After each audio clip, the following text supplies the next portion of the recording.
You're listening to the No Labels, No Limits podcast with best-selling author Sarah Box, where you get the inside scoop on the steps action takers and decision makers take to align their purpose to their principles and achieve their goals in business and life. We focus on the mantra, no labels, no limits, no excuses. And now, without further ado, please welcome your commanding coach with plenty of chutzpah and heart, Sarah Box. Hi, everybody. Thanks for coming back to the No Labels, No Limits podcast all about breaking through limiting labels and beliefs so that we can actually be our best selves in the world for ourselves and for those we love and care about. This week, we're going to be joined by Neil Bindemann, and Neil and I met through a mutual friend. I love those connections because the comment to me was, you need to know Neil. And when we have people who know us and they say those things, my choice is always to say, okay, I guess I do. And I did. So let me tell you just a little bit about Neil. He is the founder of Lifestyle Health Foundation, which was inspired by combining and supporting the work of the British Society of Lifestyle Medicine and learning how a childhood trauma his father had suffered had profound generational influence on his dad's life and on Neil's life. He has a passion for person-centered care, recognizing after major surgery for his own brain tumor in 2015 that health professionals can also be people living with long-term conditions. And this is super exciting. On March 27th, so we're recording this right before that, but you won't hear this podcast till after, Neil and his team launched SmartTracker, which is a powerful app that helps users personalize the quality of life measures. Think of those things that make our lives have meaning for us, and recognize the emotions and values that can often be hidden and oftentimes due to trauma. Neil continues to run the Primary Care and Community Neurology Society, the Community Therapist Network, and he, with a great team at Innervate team, also helps run the Society of Research and Rehabilitation. So basically, Neil has his hands full of brain work, helping professionals and people who care about others. So in this conversation, I'm going to ask Neil more about the unintentional and traumatic event that I just mentioned to you guys. What it has been like for him to have his own trauma, his brain trauma, and then an update on the SmartTracker app and where it is today and his hopes for it, maybe even just 6 months from now. So we're going to have a great conversation. And with that, I want to welcome you, Neil. Hello, lovely to be here with you, Sarah. Well, I like to start by asking everybody if there's something that you do daily, Neil, that keeps you focused on what you are going after in life. Oh gosh, well, I've taken up the sort of almost doing a bit of meditation in the mornings, and sometimes going out, actually sitting outside in nature. And just listening very carefully to the birds and the sounds to really bring some peace and calm into my life. So, and how long have you been doing that? I've been doing that for probably, I would say, a year, or maybe a bit less than a year now. I don't do it every day, but I also mix that with listening to music. I have a lovely book that was written by a BBC Radio 3 presenter and does something in this country on the BBC Proms, which is a big festival of music. And she wrote a book that is about one piece of music special for that day, and she tells you why it is that special on that day. And it can be a classical piece of music. It mostly is probably classical in the first volume. And it's lovely because you just get it up onto your system, and it's about 4 or 5 minutes long. And I start my day listening to that. You know, it's interesting. I have an app that is designed so that you can have it playing while you're working or doing whatever you want. But it's actually was recalibrated. It takes existing music and makes it so that it really affects brainwaves. And one of the, actually two of the optional or the channels you can select from, they're all classical, but they're classical in different tone ranges, right? So is it classical symphonic, or is it like more of the Baroque style? So it's really interesting that you mention that. Yeah, no, well, I play the trumpet as well, so music is quite part of my life, and I'm well aware of the benefits of music therapy in the world of, especially in the world of brain injuries and rehabilitation. So yeah, it's a great way of sort of starting the day. Love it. That's a great place to jump into. Can you share a little bit about your own experience with brain trauma, and then we can dig in from there? Yeah, no, absolutely. So it all started for me back in 2014, 15, and because of my neurosciences background, it was quite bizarre, really. I started to get a number of strange symptoms. I've recently written about it, about the importance of anything that may seem strange and you think it's going to go away. That might be just your mind saying to you, you're hoping it's going to go away. And I strongly suggest, depending on the nature of that, I'll wait, because for me, I left it for a while and I noticed these things getting a little worse. I eventually spoke to a friend of mine who's a GP with special interest in headache and told him it was getting progressive. It just felt progressive. And he suggested I get an appointment with a GP. He was very nice about it. And so I did that. And then eventually, a few months later, found myself in King's College Hospital, which is one of the major hospitals in London. And it was, I think, March the 10th, 2015. I was there on my own. I'd been for a series of tests to do with nerve conduction studies, they're called, just checking that my neurons were working, etc. That was fine. I went in for an MRI scan, and that was it. So I came out of the MRI scan, and suddenly my life was about to change dramatically. And it was the words that the woman spoke to me, and this has only recently been something that I've been aware of, that it was the words that set me off in this traumatizing experience. And she simply said, "Do you mind taking a seat? The doctors are looking at your scans and they'd like to come and talk to you." Well, that for me was just enough to know that they'd clearly got something very significant to come and talk to me about. And I went totally cold. I was in shock. They had to get me a blanket, a sweet cup of tea. And eventually, within maybe 15 minutes, I found myself in a pretty cold white room surrounded by three doctors, three surgeons, saying, "There is a tumor we have found on the scan. We're just getting a bed ready for you." I was like, what? I could swear at this point and just say, but I won't, as we're on podcast. I was thinking to myself, what's going on? Anyway, they said, "You need urgent surgery." So I was living at that point with something called hydrocephalus, very dangerous head pressure, which meant that I could actually die at any point. I could collapse with a seizure or whatever because of that pressure. Is that what was creating the symptoms that you had started to notice? So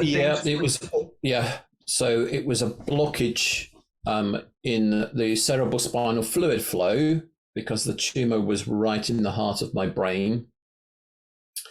And that meant that, anyway, I had to phone my wife because I'd gone on my own. I was thinking I was going to be given tests, because I was thinking I might have MS because of the types of symptoms I was suspected. Plus, it was either that or it was a tumor in my head. But I phoned my wife back in 2015. She was picking the children up from primary school.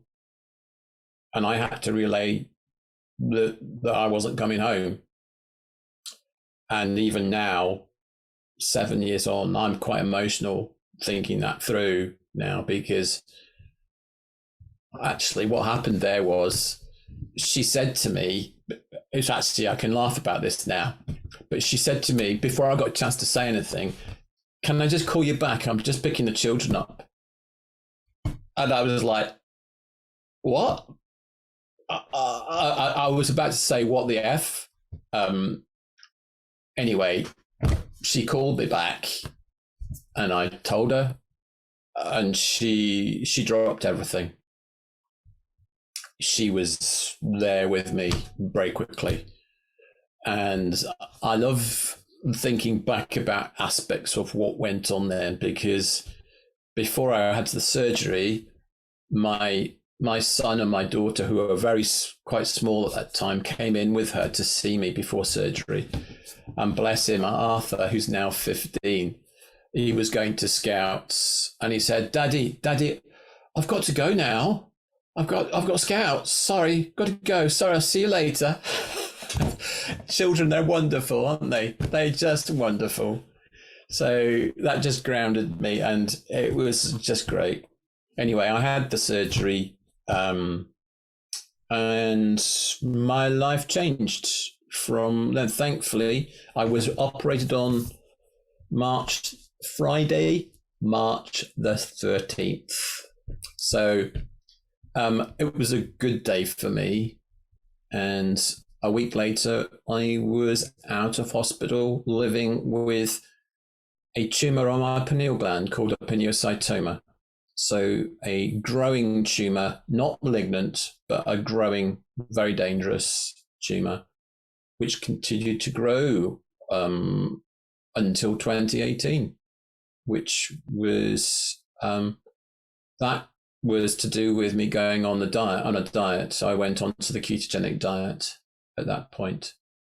Because of my neuroscience background, I was aware of the evidence of its use in epilepsy, and also the developing interest in its use in brain tumors as well. So I gave it a go, and it seemed to work for me, along with maybe a few other things that I was doing around my mental health.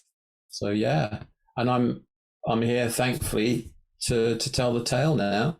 Well, it's been 7 years. It's been 7 years, and it's been an amazing 7 years of a lived experience. So let's talk about that, Neil. How did and how does your lived experience kind of frame or shift the empathy that you have, both for yourself, but for other health professionals who may be living with long-term conditions? That's a really good question, actually. I think it's been learning around the significance of emotions that I experienced around the words that got spoken to me, because it relates also to traumatizing events that can happen to other people when words get spoken to them, and also when words are spoken by the person too. It's important to recognize that a healthcare professional who has got to give bad news has maybe had 24 hours, or even some cases 48 hours knowledge that they've got to tell this person, which can be horrendous news. Mm-hmm. So they have emotions, they're people, and that's not easy. They might not sleep the night before, knowing that they've got to give somebody. I'm not saying every health professional is like that. I think you can tell the ones who probably are and those who are not. But for me, it's about the relationship between a health professional and the patient or the general public. It's always been that for me. It's about the best that you can have experience-wise from the consultation with a professional, and it's a partnership, and a partnership means that you both take on elements and both going to have emotions, and if you share emotions, it's amazing when you see the empathy that can come from both parties in that. But yeah, absolutely. And emotions is something, the words is something is important, because I think I mentioned to you a bit before the significance of words also in relation to my dad, because that was something I learned from my trauma. It was because of the fact that I started to open up about aspects of the fact that I'd gone through a trauma, and I started to speak to my father, and we started to have interesting conversations towards sort of the end of his life, about a year, maybe a bit more than that, before he died in 2020. I had a conversation with him, and I discovered that he'd had a childhood trauma, which was as a result of unintentional use of words that his parents had spoken to him, whereby he was not expecting something that took place in his life, which was to do with, associated with the death of his sister, when he was a little boy, and she was much, much older than him. And it was probably shortly after the war. I'm not sure how long after. And his parents today still struggle with talking about death. And they had said to him that, well, she had gone out the house. I'll wind it back just quickly, just to put it into context. Yeah, that would be helpful. Yeah, what had happened basically was he had two much older sisters. One of them was Edna, and Edna got sick during the war, and she died of TB. So she left the house, and he had a conversation one day with Bertha, his other older sister. Clearly, he was worried because of what had happened, and he knew that Bertha worked as a nurse, and they were just having a conversation about things. And he turned to her one day and he said, "What will I do if you don't come back?" Referring to what happened with Edna. And she, I suppose, flippantly just sort of said to him, "Well, you'll just have to do my work for me." And then several weeks went on. I don't know how many, but sadly, Bertha left the house.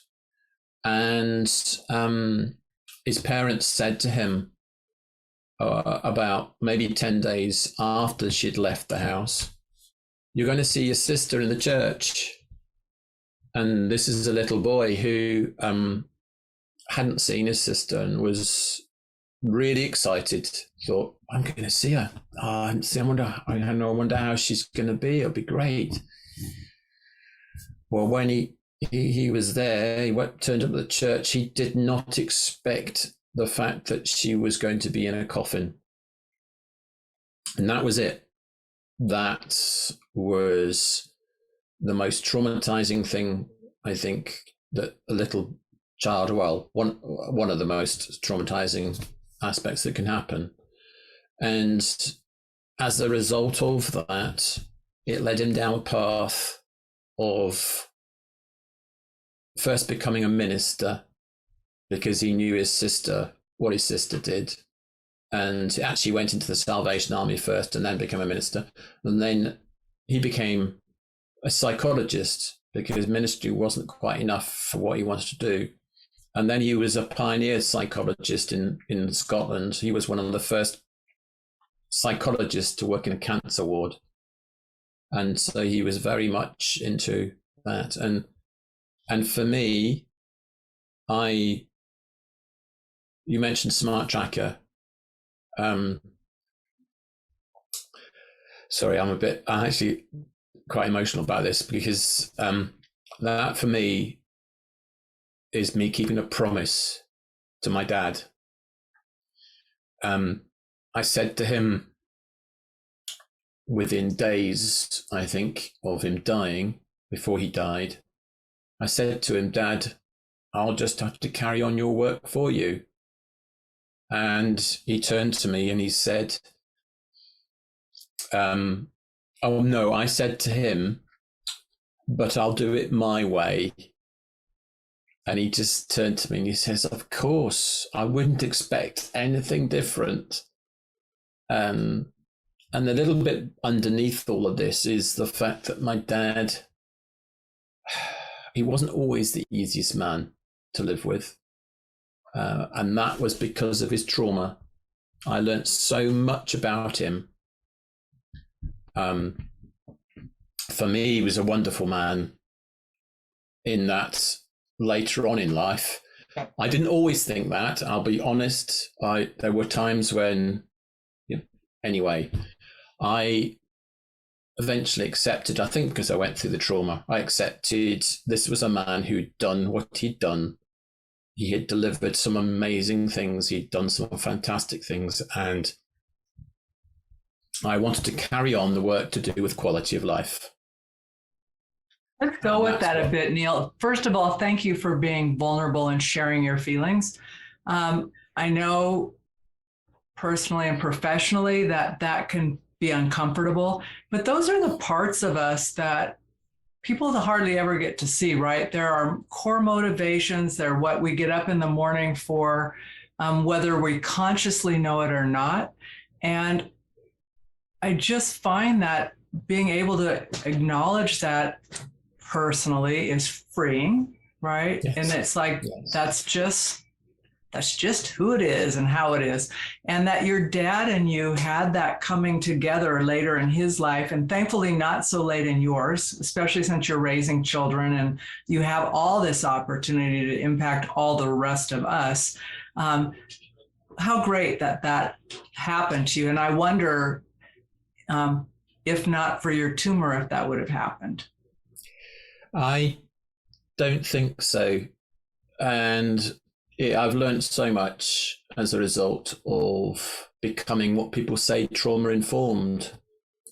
But the one thing I would say to somebody, I've been thinking about this recently. If you have had a fallout with a parent in the past, and maybe when you're quite young listening, you may be a young person listening to this, I don't know, but if you are, what I would say to you is go at some point and talk to your parents or parents if you have an issue. I know it may prove to be a difficult thing to do, but when you are 20 years on in life, there may be questions about your parent that you never get a chance to ask, in terms of why they were the way they were.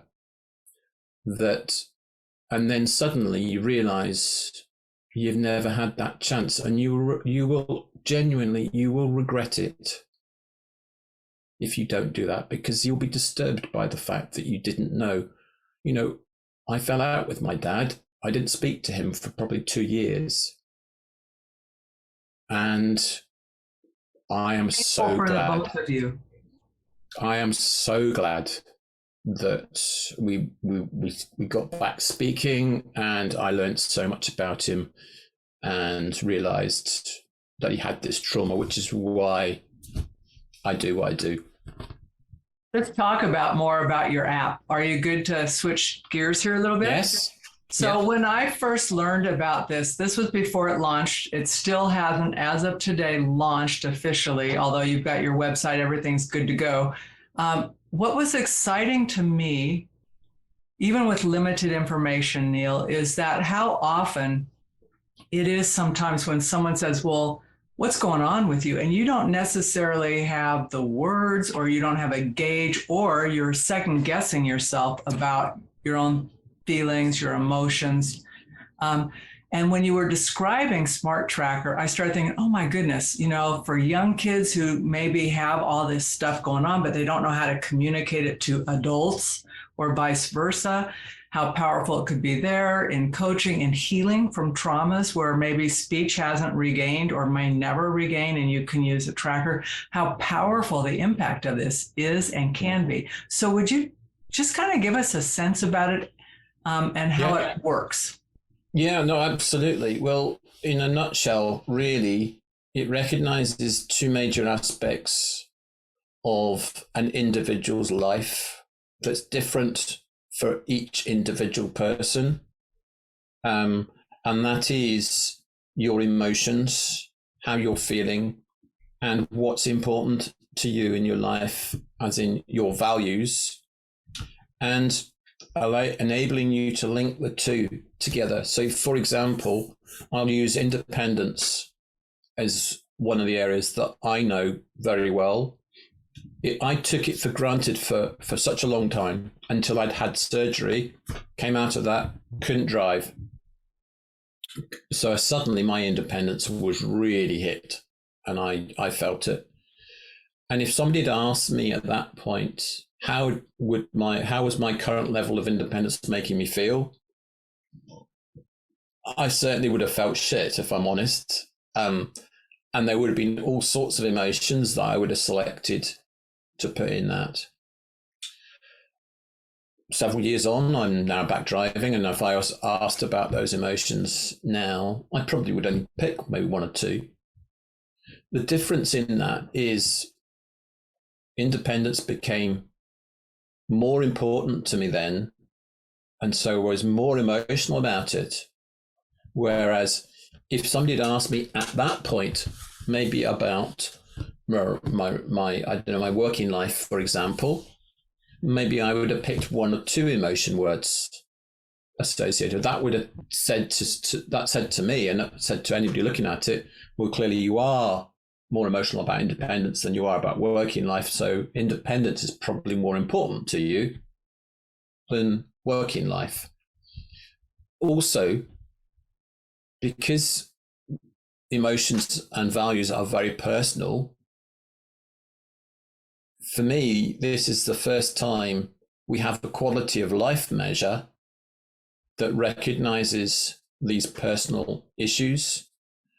There are many measures out there that purport to measure quality of life, but because they don't recognize two fundamental aspects of somebody's life, how can you say that is their quality of life without recognizing it? And so the one thing I would say about SmartTracker is it's certainly a significant advance in that field of measuring quality of life. And hopefully with that, it means that certain therapies that we use will suddenly get more recognition for the fact that they address fundamental, important aspects of somebody's life, their emotions and their values, and you're monitoring and measuring those. The SmartTracker, not only does it do that, it will give the user access to a whole load of resources that are available on the web. And so depending on what matters to them or the issues or whatever, they can look into that. They can then find the resources. We will build that up over time. The users using it can give us details of anything that we think is useful.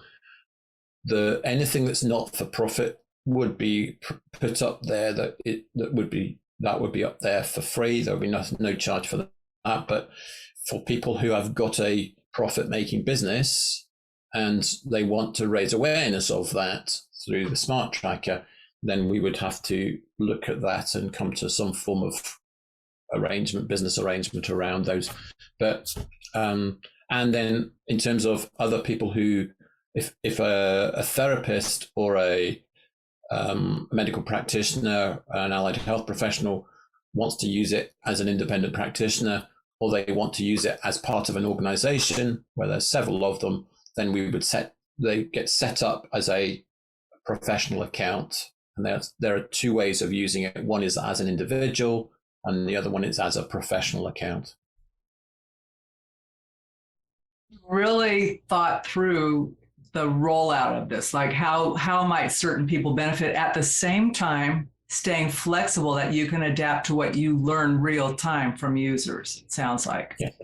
Yeah, absolutely. And interestingly, one of our newest recruits into the business is a young lady who actually has had her own traumatic experiences as a child. And she's taken on the responsibility of helping us and build up the resources of that. And we were going through it, looking at it. And it was music to my ears when she was talking about how she could see how this could be used, not only for herself, but for her friend, where her friend is using it. And suddenly she's seeing what the person is dealing with. And she might actually be able to help her herself. It was just wonderful to hear this. It starts giving a shared language. Yes. And also normalizing, I mean, it can be when you're really going through something tough, you can feel so isolated and like, it's only me. How do I explain this? It's too overwhelming. And yet it doesn't have to be. And for children as well, this is a game changer in my view, because it doesn't use emojis. And some people working with children might say, well, that maybe isn't going to work. But actually, from my learning and reading a number of books on emotions, it's important that we use words to get what is called emotional granularity. And they build up a good language and use of words so they can describe how they're feeling. You can't use emojis to describe how you are feeling in the same way. That's so true. And once we have language, it frees us. Mm-hmm. So again, back to your point, words matter. So if I can't communicate for good or ill, there's a wall. No matter how short or tall it is, there's a barrier that I can bump up against. That's why I'm super excited about this, Neil. So folks listening, Neil and I have already talked about this. I've asked him if he would come back with me and my community, our No Labels, No Limits community, the folks that I connect with through that venue, clients, just the broader community, to do a separate workshop, basically, where he can walk through pieces of the tool. You can ask questions of him. He can dig in, like you might have a specific question about show me this, or how would this apply, or here's my situation. But he's agreed to spend time with us on that, because my personal hope, and I do have an agenda here, I'm going to be open about that, is I think this tool could be so powerful. I know here in the States, and I live in the Western United States and have done work over the years with the state of Nevada and mental health systems in California, where I can see the application of this tool. So I want people to understand it and know it. Many of the groups I work with are nonprofit. So Neil, what you just said about nonprofit accessibility is so powerful.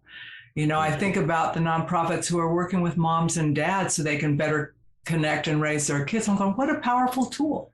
So that's my bias, Neil. That's why I'm saying, would you come back so I can get folks to experience this and learn about it? Absolutely. Okay, good. So folks listening to this, I'm going to tell you now, we haven't set a firm date. It'll be in April, probably later in the month, so you have time to get involved in it. If you decide you want to get involved with Neil and we've already done it, still, I want you to reach out. We'll make sure you connect with Neil. I can send you the replay, whatever of that. We're not going to hide this, but I know that if we have thousands of people listening at one time, we won't be able to field questions. So just a heads up, we're going to do this. And Neil and I will, before we hang up today, we will arrive at a date that works for Neil and get that out to folks. Neil, any other parting words of thought for this episode? That's a good question. It's a difficult one, really. To be honest, I don't have anything major at this point, other than I think it's going to be a really interesting time coming up in the next few months. And I think a case of just watch this space in terms of SmartTracker and how I believe it will help within the quality of life space.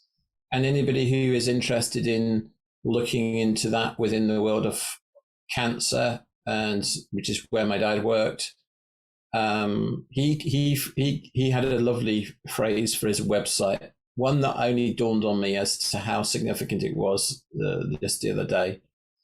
His website is called coalfacecaring.com. Wow. And I just think it's amazing, because how many people out there that you know, Sarah, and I know, have been there at the coalface in the sense of lived through an experience. They don't have to be a healthcare professional, but they are a coalface carer because they have been there.